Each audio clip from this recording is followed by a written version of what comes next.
आज social media पे एक वीडियो वायरल होती है जिसमें कुछ नामालूम अफराद जो कि एक औरत को अगवा करने की कोशिश करते हैं। पुरसा हमारे साथ मौजूद हैं। क्या मामला पेश आया है, किसको फायर लगा है और क्या पहले कोई दुश्मनी थी या उन्होंने क्यों अगवा किया? अस्सलाम वालेकुम। वालेकुम सलाम। अच्छा भाईजान, ने किस तरह वाकया पेश आया है? एक सोशल मीडिया ਤੇ ਵੀਡੀਓ ਵਾਇਰਲ ਹੋ ਰਹੀ ਹੈ ਕਿ ਇੱਕ ਔਰਤ ਨੂੰ ਕੁਝ ਨਾਮਾਲੂਮ ਅਫਰਾਦ ਅਗਵਾ ਕਰ ਰਹੇ ਹਨ। ਉਹ ਭਾਈਜਾਨ ਆਲੂ ਭਰ ਰਹੇ ਸਨ ਉੱਥੇ ਆਏ ਨੇ 3 ਜਣੇ ਉੱਤੇ ਖਲੋ ਰਹੇ ਨੇ।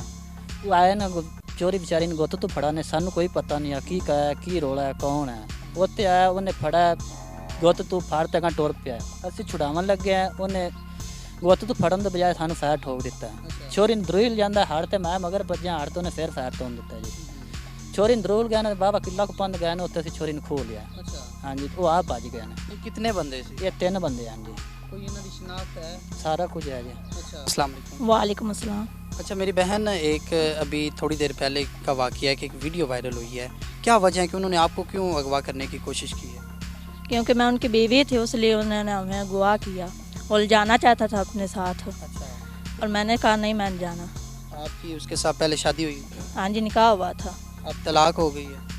तलाक का दावा किया हुआ है। अच्छा, तो उसने ज़बरदस्ती आपको अगवा करने की कोशिश की? हाँ जी, बहुत लोगों ने बचाने की कोशिश की थी, वो भाग गया। हमें इंसाफ चाहिए, उन्होंने बिला वजह हमें अगवा किया है। ये वो बाप मेरे साथ मौजूद है जिनकी बेटी को अगवा करने की कोशिश की गई है। ਅਸੀਂ ਦਾਵਾ ਕੀਤਾ ਵਾ ਤਲਾਕ ਦਾ, ਉਹ ਤਲਾਕ ਹੋ ਜਾਵੇ। ਇਹ ਉਹਨਾਂ ਸਰ ਸਾਡੇ ਤੇ ਜ਼ਿਆਦਤੀ ਕੀਤੀ ਹੈ, ਸਾਡੇ ਤੇ ਫਾਇਰਿੰਗ ਕੀਤੀ ਨੇ, ਡਾਕੇ ਮਾਰਨ ਦੀ ਕੋਸ਼ਿਸ਼ ਕੀਤੀ ਨੇ। ਇਹਦੇ ਉੱਤੇ ਹੋਰ ਵੱਡੀ ਜ਼ਿਆਦਤੀ ਕੋਈ ਨਹੀਂ ਹੈਗੀ। ਤੁਸੀਂ ਭਾਈਜਾਨ की ਅਸੀਂ ਤਾਂ ਇਹਨੇ ਫਾਇਰ ਮਾਰੇ, ਸਾਡੇ ਨਾਲ ਇਨਸਾਫ ਹੋਣਾ ਚਾਹੀਦਾ। ਬਿਨਾਂ ਵਜ੍ਹਾ ਕਿਉਂ ਮਾਰੇ ਸੋ? ਮੈਂ ਸਈਦ ਆ, ਕਿਉਂ ਫਾਇਰ ਮਾਰੇ ਸੋ? ਅਸੀਂ ਜੀ ਬਚਾਉਣ ਲੱਗਿਆ, ਵਾਕਫ ਬੰਦਾ ਉਹ ਤੇ ਫਾਇਰ ਪੇ ਮਾਰਦਾ ਹੈ। ਮੇਰੀ ਬਹਿਨ ਜਦੋਂ ਤੁਹਾਨੂੰ ਖਿੱਚ ਕੇ ਲੈ ਕੇ ਜਾ ਰਿਹਾ ਸੀ, ਤੁਹਾਨੂੰ ਮਾਲੂਮ ਹੋਇਆ ਕਿ ਉਹ ਕੌਣ ਬੰਦੇ ਸੀ? ਤੁਸੀਂ ਕਹਿ ਰਹੇ ਨੇ ਇੱਕ ਤੇ ਤੁਹਾਡਾ ਖਾਮਦ ਸੀ, ਦੋ ਨਾਲ ਬੰਦੇ ਕੌਣ? ਉਹਨਾਂ ਨੂੰ ਮੈਂ ਨਹੀਂ ਪਛਾਣ ਸਕੀ, ਮੈਨੂੰ ਇਹਨੇ ਹੋਸ਼ ਹੀ ਨਹੀਂ ਰਹੀ, ਉਹਨੇ ਵਾਲਾਂ ਤੋਂ ਫੜਾ ਹੋਇਆ ਸੀ। ਬਾਜੀ ਜਦੋਂ ਤੁਹਾਨੂੰ ਲੈ ਕੇ ਜਾ ਰਿਹਾ ਸੀ, ਦਰੂ ਰਿਹਾ ਸੀ, ਖਿੱਚ ਰਿਹਾ ਸੀ, ਤੁਹਾਨੂੰ ਮਾਰਾ ਤਾਂ ਨਹੀਂ ਸੀ? ਮਾਰਾ ਸੋ।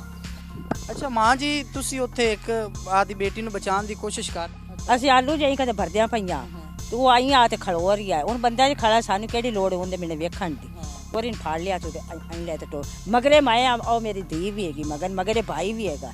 ਉਹ ਮੇਰੀ ਛੋਰੀ ਦੇ ਪੈਰਾਂ ਦੇ ਵਿੱਚ ਵੱਜਾ, ਇੱਥੇ ਉਹ ਪਿਆ, ਇੱਥੇ ਫਾਇਰ ਉਸ ਮਾਰਿਆ। ਅੱਛਾ, ਨਾ ਇੱਥੇ ਪੁਲਿਸ ਆਈ ਹੈ, ਪੁਲਿਸ ਨੇ ਇਨਵੈਸਟੀਗੇਸ਼ਨ ਕੀਤੀ?